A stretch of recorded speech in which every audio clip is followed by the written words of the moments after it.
Welcome aboard, I'm the captain, Tonight to my bed door, yeah, you ain't seen nothing yet. Party done, can meet me outside, ready to go, jump in the ride. Hey, come take a break. Yes, you can take a break. Welcome to my YouTube channel. Yes, I'm back with another video. Yeah, guess what's the video about? It's a story time. I know you guys love them. The story for today is called The Mysterious Baby. Yeah, just like the name, it's mysterious. Was the baby ever there?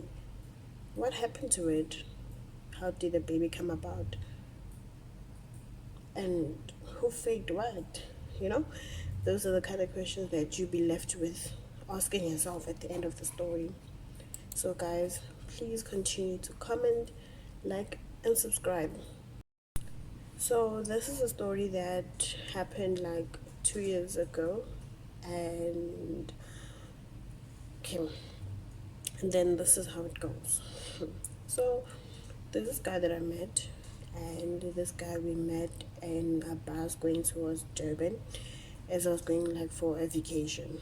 So we're at Park Station about to board a bus, like we're in the queue, you know, about to enter into the bus. And then a guy came as I'm about to enter the bus by the door. He wanted to come with me, like, you know, enter the same time with me. And then we ended up being like getting stuck at the door. I'm like, how, dude? How? I'm trying to walk in, you're also trying to walk in at the same time. Like, how is that going to be possible? And then the thing that actually got me pissed was when he smiled. Like, he just had this, you know, glow on his face. And I was like, okay, so you don't see anything wrong. And then he's like, oh, sorry. And I just looked at him, and then I just walked in, got my seat, got myself all comfortable, had my headset on. And then bear in mind that whenever I travel, I don't like sitting next to someone, so I prefer like having the whole 2 seats to myself, because yeah, so that I can have my own space, right? And then what made it worse was that he actually came and sat next to me. And then I turned and I looked at him and I was like, and then when and then he was just smiled. He was like, hi again. I'm like, oh, this is gonna be a long trip. So bear in mind that from Joburg to Durban is close to like 8-9 hours. That depends on what mode of transport you're using. So I'm using a bus. So just think of the traffic. If there's going to be any breakdown, we have to like sit together in the same bus. If there was going to be any delays, you know, those unforeseen circumstances. So yeah, I had to sit with the same annoying person for those 8 to 9 hours. And then the journey began. Most of most of the time that I was on the journey, I just had my headsets on. I was watching like series on Netflix, skipping from series to music, you know, back and forth. But remember, I had to like keep myself entertained because I do get motion sicknesses. So basically, motion sicknesses when you're in a car and you traveling, so basically like movement of the vehicle, it gets you all nauseous and stuff. So that's what mostly happens to me at the end, and you end up throwing up and not feeling quite well. So that's what goes on with me. So most of the time I try to buy flavored water, the lemon flavor, and a chocolate bar of the jungle oats bar.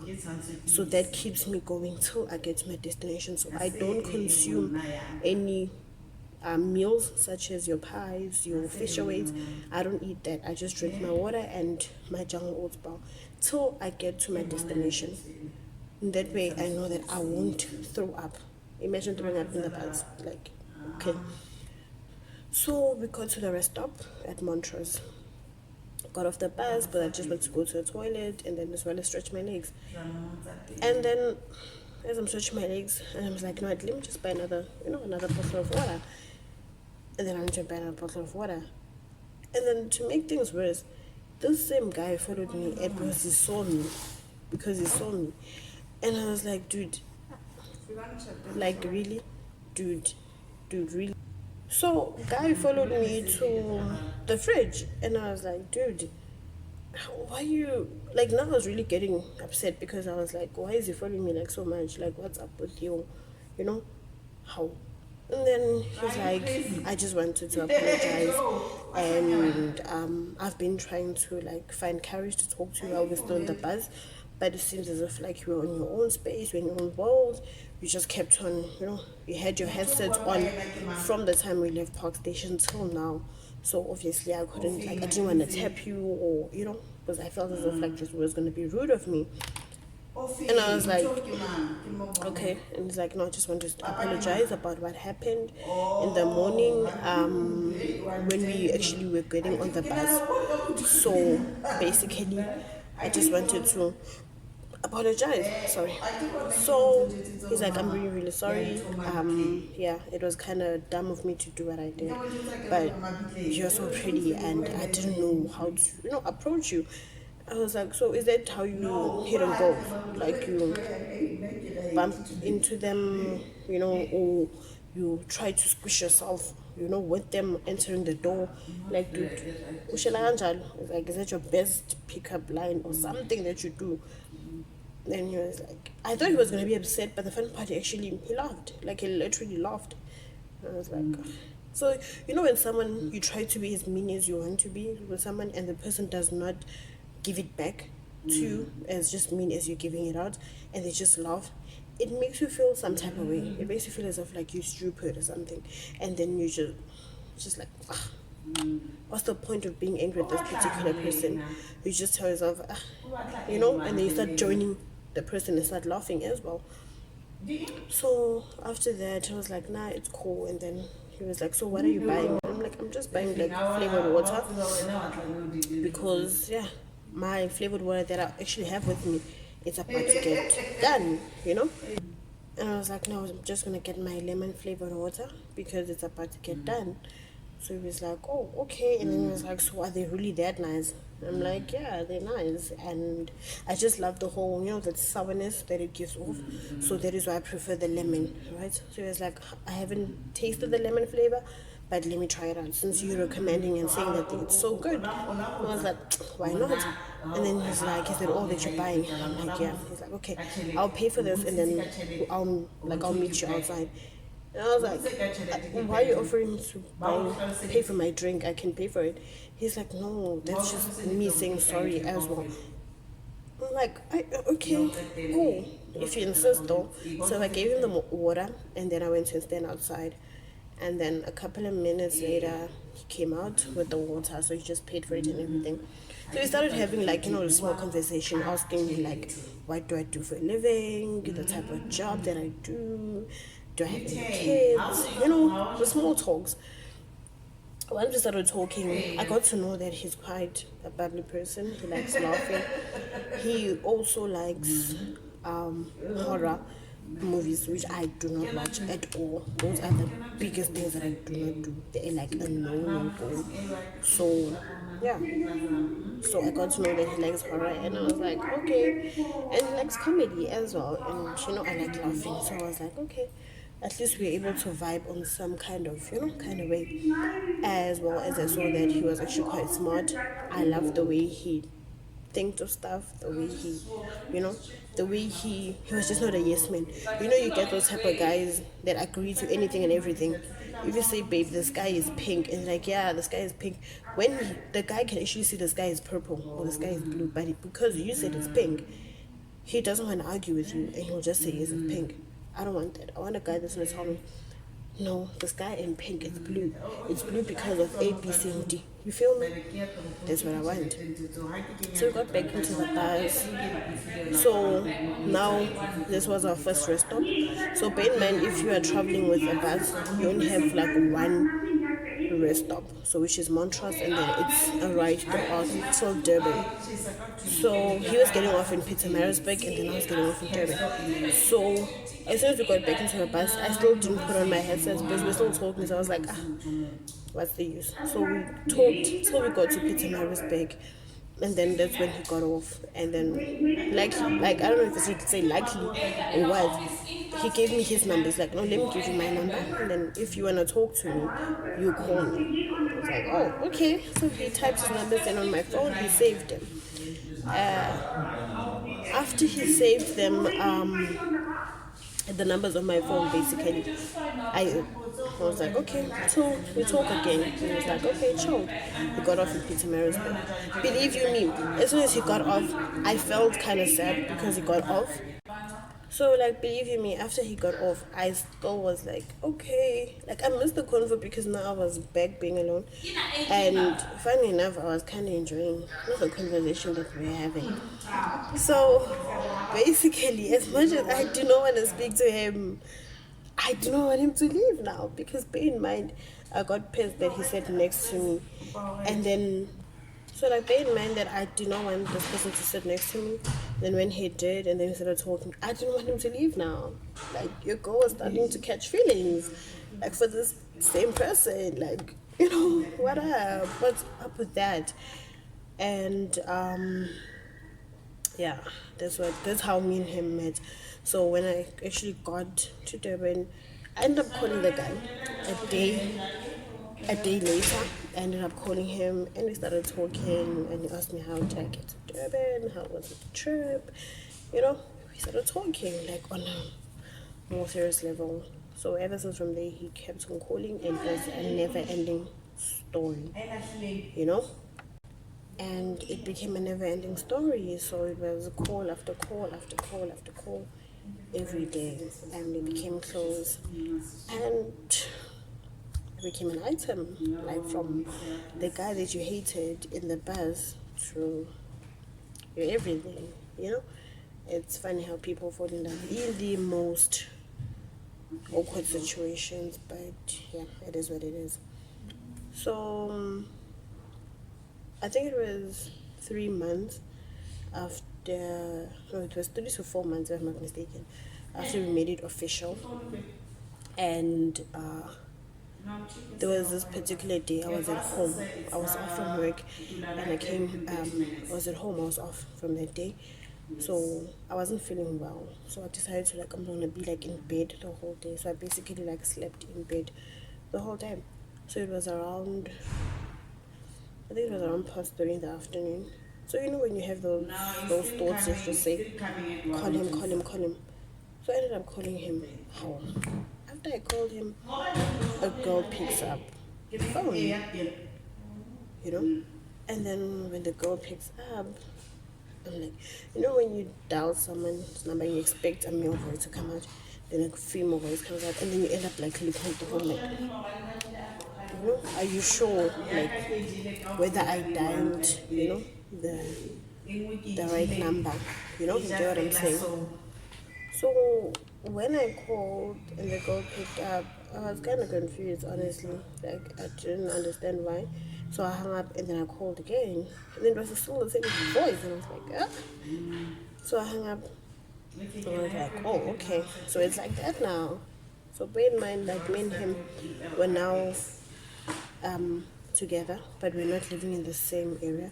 He was now living in Peter Marisburg, and then I live in Johannesburg. So it was a long distance relationship. Okay, cool. And then the girl called back, and I was like, okay, probably that's him. And then I picked him, like, hello. And she's like, hello, can I help you? I'm like, what do you mean, can you help me? You called me. He's like, no, but I saw the missed call. You called and you hung up, you called and you hung up. So is there a problem? Is there something that you need from my husband? And I was like, husband? Husband? Like, girl, are you listening to yourself? Are you listening to yourself? Like, yeah, my husband. And I was like, okay. And I was like, oh, okay. No, I don't know that she was married. Like, yeah, he's married and he's expecting a child. Bitch. Like, girl, what? Like, yeah, he married, he expecting a baby on the way. Boo. And I was like, okay.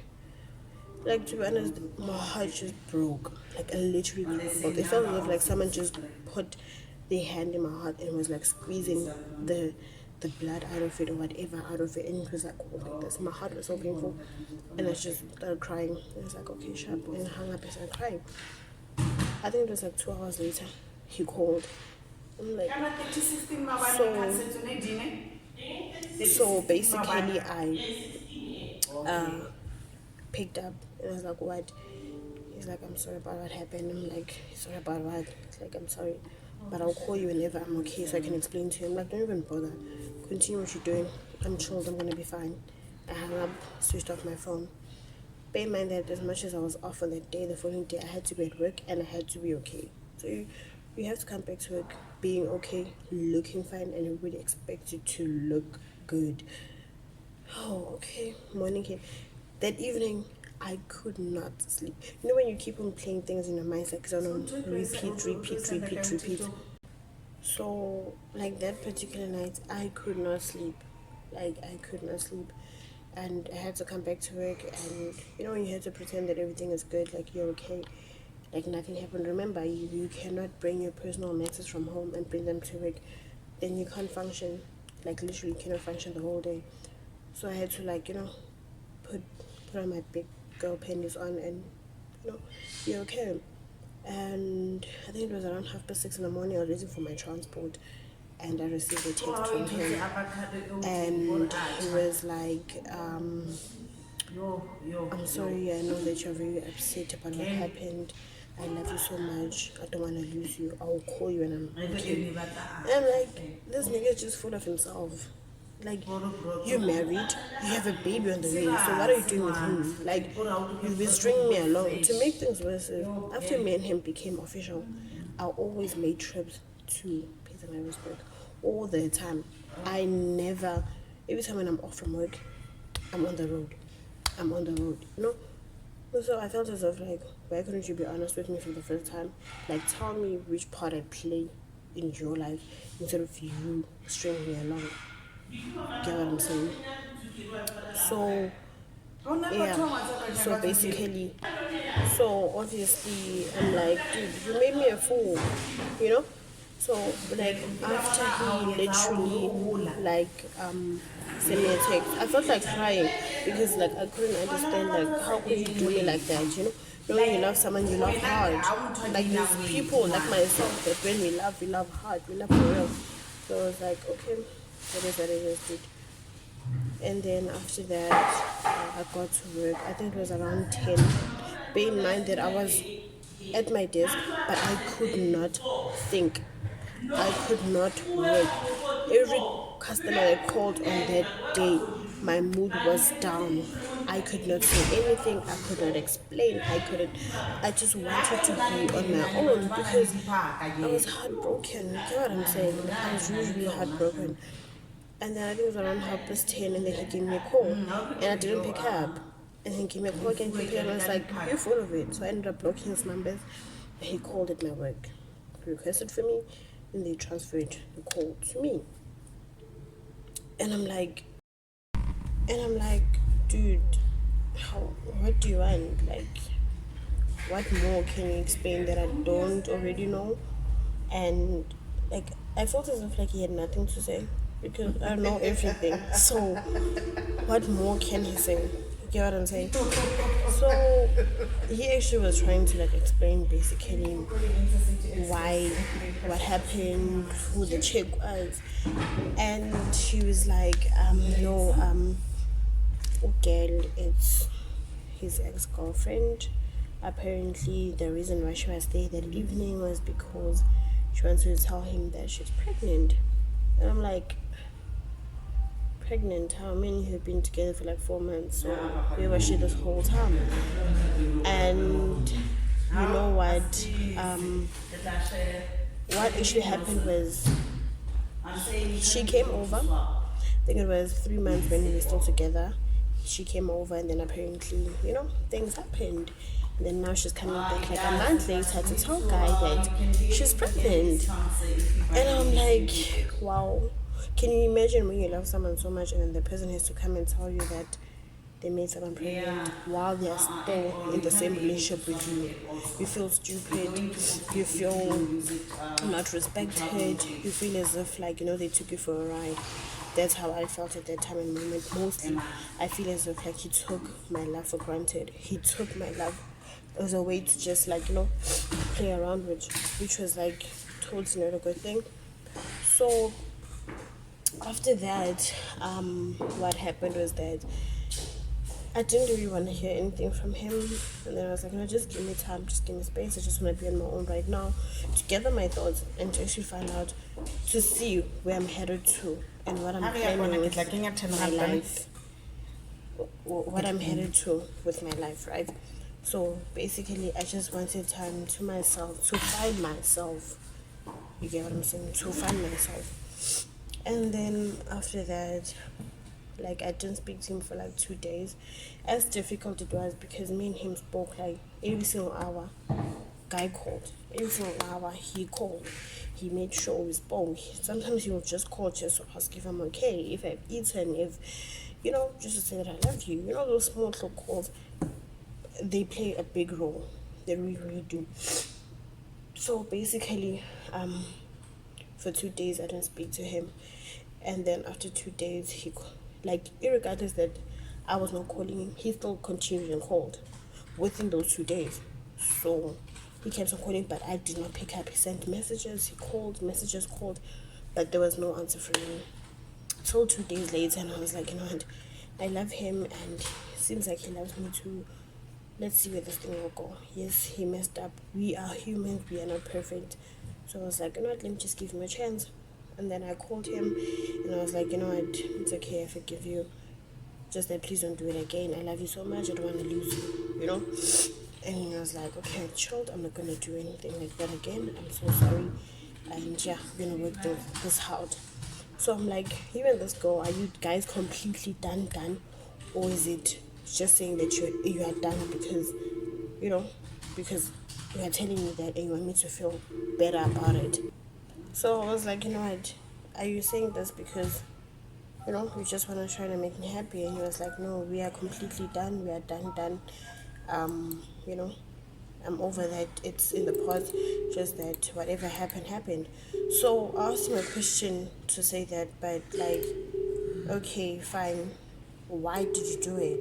Like, what were you expecting to achieve when doing such a thing? But obviously, it was gonna backfire. It was gonna backfire, whether he liked it or not. You know.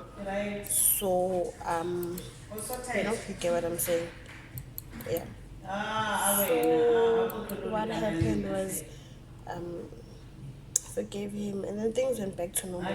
Like as much as things were in the honeymoon phase, and then we had such a big storm, like me discovering that now he has a baby that's on the way, and us recovering from that, we recovered quite quick because I believe that our love was so strong. And he didn't want to lose me, I didn't want to lose him as well. So we just became mature about it. So I asked him that how many months is she for? Like how, is it weeks? Is it months? Like pregnant? How many months? And he was like, for now, we're not sure. We're still going to go to the doctor and have you checked out. So bear in mind, he lives in Pietermaritzburg, I live in Joburg, and baby mama now lives in Norton. So how they became, so basically, how they got to know each other. The guy was working at the area, which is right, and he was one of the scholar transport drivers. And the girl, I don't know, they met. I don't know, he was coming back from dropping off the kids or something like that. That's how they met. Not really quite sure about their own love story.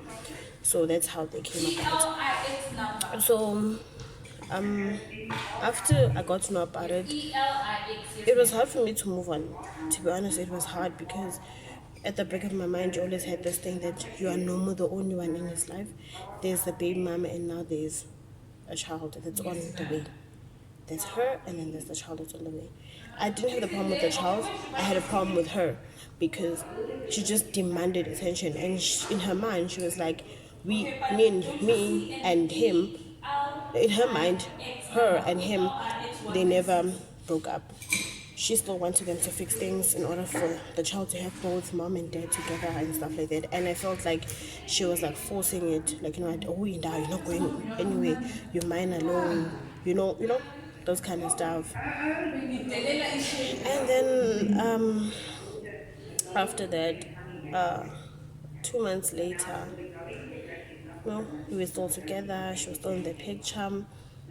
She would like not come and visit him like every single time. She'll come like here and there, and whenever she's around, she'll make sure that her presence is felt, that she's there. She will. When I call, you would hear her like talking in the background, saying, "Phone line, what is she calling for? Doesn't she know that I brought the child to come and see you? The child is still in the time, so how can the child see you? Girl, how can the child see you?" And then after the first 3 months, after I got to know about it, so I asked him like, okay, so it's now 3 months later. How many months is she pregnant? The guy still couldn't tell me how many months. And then he was like, I'm sure it's like now 6 months or 4 months pregnant. Being man a 4 month pregnancy should be like visible, and she was thin, she was, smaller size. Obviously the tummy should show, you get what I'm saying?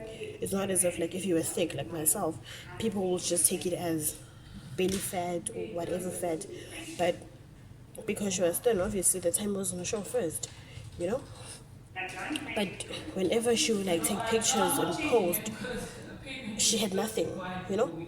And how do I know she posted a picture? It's a very funny story. There was a day that I called, and she picked up, and I was like, "Yo, girl, why do you always pick up his phone?" He's like, "No, because he's my partner." I'm like, "Shut up, he's your partner, but I'm also his partner, so like, girl." And then like, I'm gonna argue with you. She's chill, so I hung up. And then she took my number from there, and then she started giving it all out to her friends. And her friends started texting me, telling me to get off, to back off, to stay away from her, to leave them alone. I'm a man snatcher, I'm a family destroyer, I'm taking her boyfriend away. Like, you know what I'm saying? And I'm like, I ain't taking no one away. Like, guy came to me. I didn't go to him. He came to me. So if you're saying I'm taking him away, how am I doing that when he came to me? Get what I'm saying? I was like, what? Yo, it was like the worst 3 months. The fourth month came and I was like, so guy, have you ever like gone with her to the checkup? Like, bear in mind is the guy, once he got to know about her being pregnant, he found another job in Pietermaritzburg, so he had to move back to his hometown. So the girl was left alone at home, right? So whenever she would like call in a month, she would want money, transport fee, money for groceries and all of that. Bear in mind, girl did not work. Girl did not have a proper standard job. She did not work. So girl did not work. She was unemployed. So most of the time every month end she'll call the guy, request for money for transport, groceries and stuff. The transport fare was for her to go to the clinic for her monthly checkups, right? So I asked Guy, has he ever been with her to the clinic? Has he ever went to one of any of her consultations? And he was like, no, he has never, because every time he tells her, like, you need to tell me like a week in advance so that I can tell them at work that on a certain day I'm not coming to work because I'm going with you to a clinic. Then she'll be like, okay, fine, I'll do that. But she never does. You know, you only get to know about the clinic appointment when she requests for the money to go there. So that for me was like fishy. I was like, okay, chilled. And then I was like, you know what? Make sure that this upcoming appointment will happen now. So we know how many months is she. Because what kind of father he doesn't know how many months is she, what's going on. And he was like, okay, child. So I still remember there was like 4 months when she was 4 months pregnant. 7 months, no, 6 months pregnant. Still, no appointment, no nothing. She's always going to appointments alone. Baby daddy doesn't go with her. She doesn't want him there. When she was like 6 months, there was a time that I was like getting fed up because we wanna know, like, is it a boy or girl? You understand? So he also wanted to know whether it's a boy or girl. Is the baby good? Is the baby growing? So he actually booked, like, he actually took his car. It was like a weekend. He took his car one day and he was like, you know what, babe, I'm gonna drive back that side because I want to take her to Botswana. Because every time he asked her, would he, sorry guys, yo, my sinuses are bad. Every time he asked her if she went for Sona. If she checked whether it's a boy or girl, she doesn't want to answer. She doesn't want to tell. She doesn't want to tell him of what happened. So basically, you understand what I'm saying? So basically, he was like, "No, tomorrow, me and her, I'm gonna book an appointment in a private clinic. We're gonna go and have a sauna done." And then he was like, "Okay, fine." And then they went there, and he arrived. He got there 2002. He told us that we're going for a sauna today. Girl started crying, like. So he's like, "Why are you crying?" He's like, "No, just that I'm scared. I'm nervous." Like, how? Like, girl, I'm gonna be with you. So what are you nervous about? You know? So she was like, "Yeah, she's scared." So he was like, "But I'm here with you. That's the reason why I came all this way. I drove all this way because I'm here with you." So when they got to the private doctor, right? The guy went in. He asked the receptionist if the doctor was in to do the sauna. And she was like, "No, he's not in. The doctor will only be in at 10." And then he was like, "Oh, okay, sure."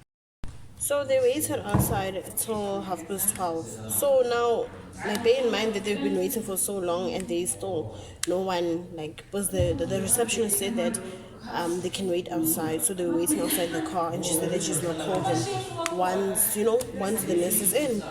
And then the guy was like, "No, let me go and inquire again." And then he went to inquire, and he was like, "Okay, is the doctor in now?" They were like, "Yes, the doctor just walked in. You can come through." So he went back to the car and he told the girl, "Oh, okay, we can go in." Okay, the girl got out of the car. As soon as she got to the door, she didn't want to walk into the clinic. Why? Okay? And then the guy was like, "What's wrong?" Then she started crying again. He's like, "No, I'm scared." I'm like, "Dude, we spoke about this whole thing, you being scared. Come on, walk in." The girl refused. Like, she refused. She was screaming. And then she just walked away, got back into the car, and then she refused to get out of the car. Okay. So bear in mind that they booked for this appointment. There was a registration fee. They paid for the registration fee, but they didn't actually book for the actual sauna. So it was going to be paid after it was done. So they just booked for the registration fee. The girl got back into the car, and then they went back home. He dropped her off at her house. So guy asked her if what's really going on, and the girl was like, "No, I'm scared and all of that." And then the guy was like, "Are you really pregnant?" And she's like, "Yes." I'm like, "Okay, you're 6 months pregnant, but there's no tummy, but you're saying that you're pregnant. Like, you showed me a positive pregnancy test, so what's going on?" The girl couldn't answer. Like, she couldn't say anything. And the guy was like, "To make this whole thing come to an end, I'm personally going to go and buy another test, and I want you to redo it, and I want to see it, and you to do it in front of me." The girl was like, "Yeah, because you have a new girlfriend. That's the reason why you're making me do all of this. I need to validate myself. If you don't want this child, like, you know how girls become, like, also defensive. Like, yeah, that's why you're making me do this stuff, because you have a new girlfriend. You don't care about me anymore. You don't love me." This reverse psychology and stuff like that. That's how it was. So it was, yeah, it was just that whole reverse psychology and all of that. So at the end, the guy ended up going to buy the pregnancy test, and then he brought it back, but the girl refused. Like, she literally was like, "No, you're pressing my pregnancy. That's like disrespecting me as a female." And then we're like, "Really?" Like, "Yeah, you disrespect me as a female and whatnot." And the guy was like, "Just for that, don't ever call me a thing, don't ever do anything, because you are depriving me the freedom of me being a father. You're depriving me of that." So basically, his issue was that he had a problem that she was not giving him the freedom as a father. She was not giving him any information. Like, obviously, as a father, you want to know how big the child is, if the child is okay, if the child is growing. You get what I'm saying? Like, the small moments. And bear in mind, this was going to be the guy's first child, and it was going to be the girl's second child. So, yeah. So after the whole thing of her refusing, he came back and he was kind of hurt about it. And I still remember consoling him, telling him that he's gonna be fine. He just needs to speak to her, and yeah, she'll come around.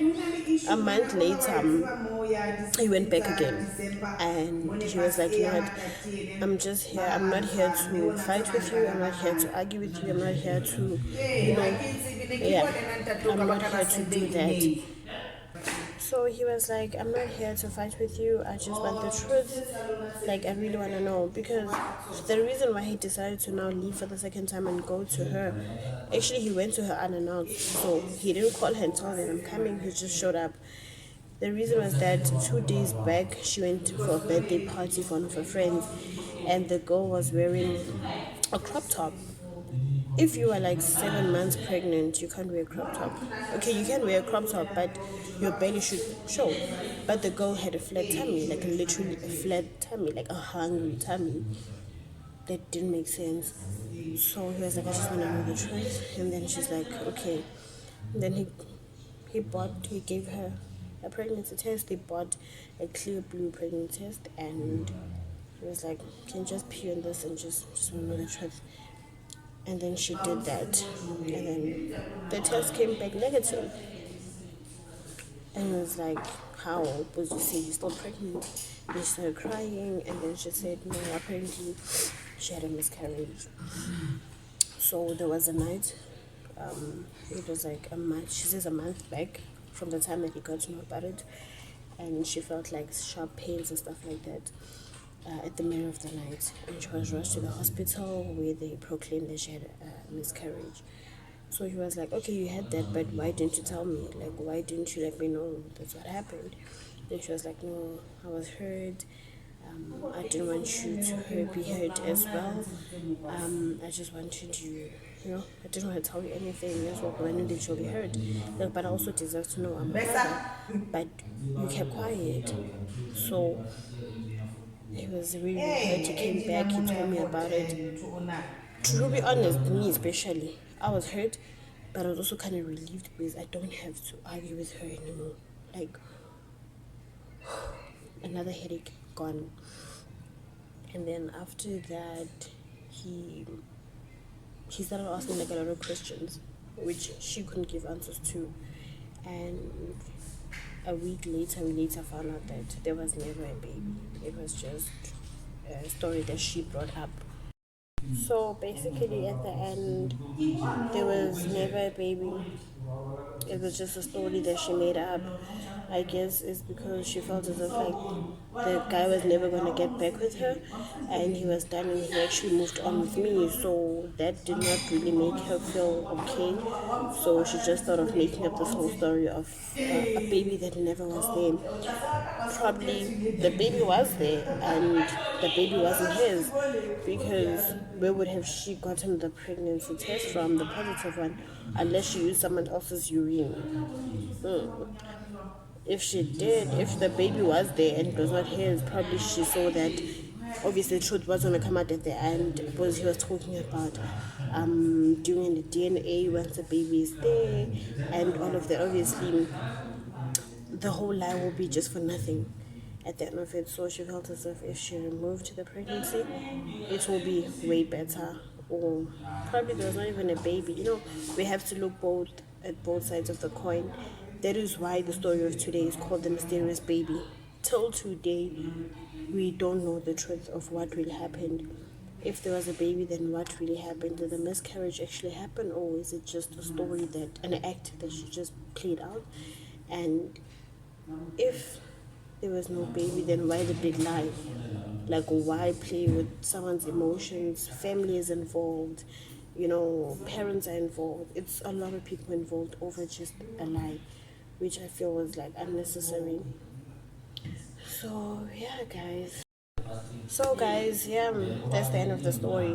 Till today, we don't really know whether there was a baby. If there was a baby, what happened to the baby? And probably the baby wasn't the guy's baby, and she just pinned it on him. And she saw that since the guy was so adamant about getting a DNA, then she would be caught out on her lies. You get what I'm saying? And if there was no baby, where did she get the positive pregnancy test at? Like, whose urine did she use? Like, that's so gross.